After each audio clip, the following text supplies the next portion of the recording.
Hi, I am Karan and welcome to our channel Global Perspective. Certainly, I am going to provide here a comprehensive exploration of British rule in India, encompassing various aspects and phases of this complex colonial period in one this history video. First of all, we see introduction about the British East India Company and the early contacts.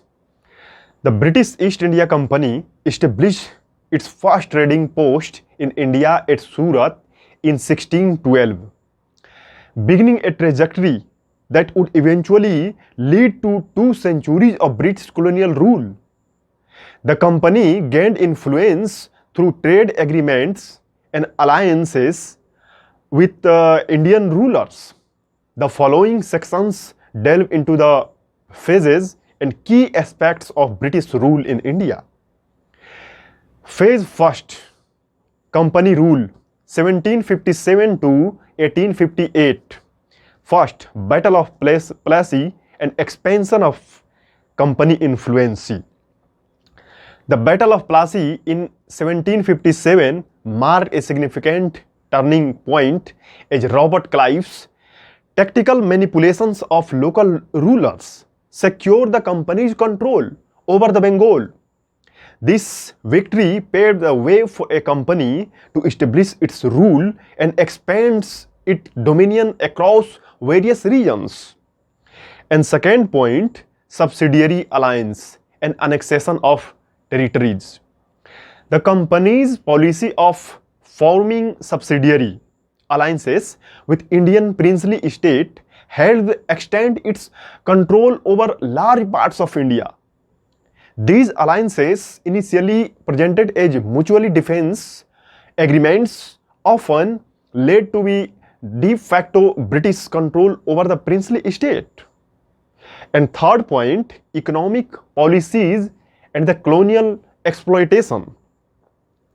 The company introduced the permanent settlement in Bengal, altering the land ownership patterns and adversely affecting the agrarian economy. British economic policies prioritizing the interest of colonial power, leading to the systematic extraction of resources and wealth from India. And fourth point, social reforms and cultural transformations.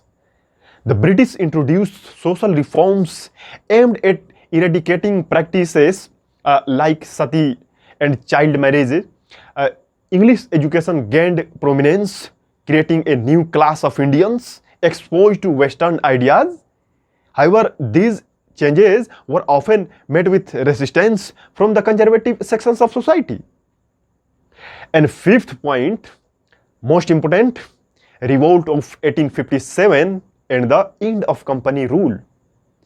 The revolt of 1857, also known as the Indian Mutiny or First War of Independence, erupted due to a combination of factors including economic grievances, cultural and religious concerns and resentment towards colonial policies.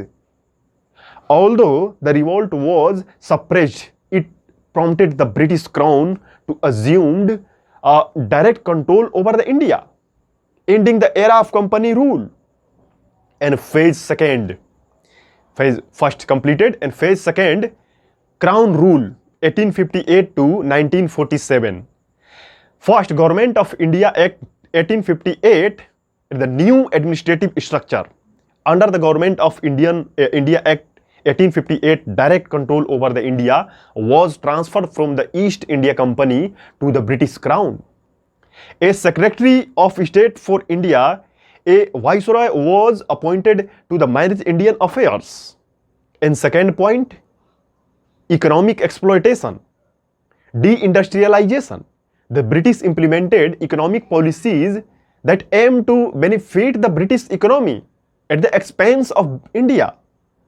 The imposition of heavy taxes and land revenue policies and trade regulations led to the decline of India's indigenously industries and promotion of British manufactured goods. And third point, rise of nationalism and the Indian National Congress. The late 19th century saw the rise of Indian nationalism as educated Indians began to demanding representation and reforms. The Indian National Congress, founded in 1885, emerged as a platform for the political engagement and dialogue with the British authorities. And fourth point, Swadeshi movement and the struggle for self-governance. This is the important 1905. The Swadeshi movement emerged in response to the partition of Bengal in 1905, advocating for this boycott of British goods and promoting Indians' industries. Leaders like Bal Gangadhar Tilak and Bipin Chandra Pal gained the prominence by advocating for self-governance, emphasizing Indians' culture heritage. And fifth point, world wars and impact on India. Indians' involvement in World War I strained its resources, and the aftermath of war was marked by widespread dissatisfactions due to broken promises of increased self-governance. The Jallianwala Bagh massacre in 1919 and the Simon Commission further fueled discontent. And sixth point, civil disobedience by Mahatma Gandhi, Quit India movement by also Mahatma Gandhi. Mahatma Gandhi's philosophy of non-violent resistance gained the prominence, leading to civil disobedience movements against the British policies. The Quit India movement of 1942 was a watershed movement demanding on the end of British rule and full independence. And 7 point, partition and independence. The culmination of years of struggle resulted in the Indian Independence Act 1947. India was partitioned into two dominions, India and Pakistan. The partition led to massive displacement, communal violence, and the loss of countless lives. Legacy and aftermath. What is the legacy and aftermath? Challenges of independence. Independent India faced the numerous challenges, including rehabilitating refugees, addressing the economic disparities, and defining its foreign policy stance during the Cold War.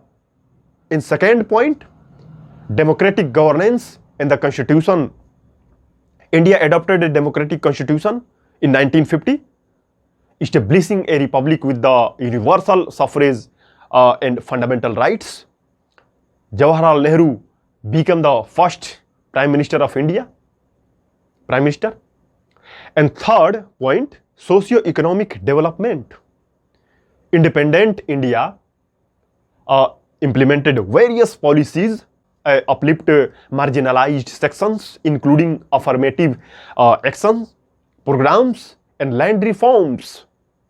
The green revolutions in the 1960s helped improve the agricultural productivity. And foreign policy and the non-alignment is the 4 point. India's foreign policy focused on non-alignment during the Cold War, allowing the nations to maintain relations with both Western and Eastern blocs, while prioritizing national interest. And fifth point, cultural impact and heritage. What is cultural impact and heritage?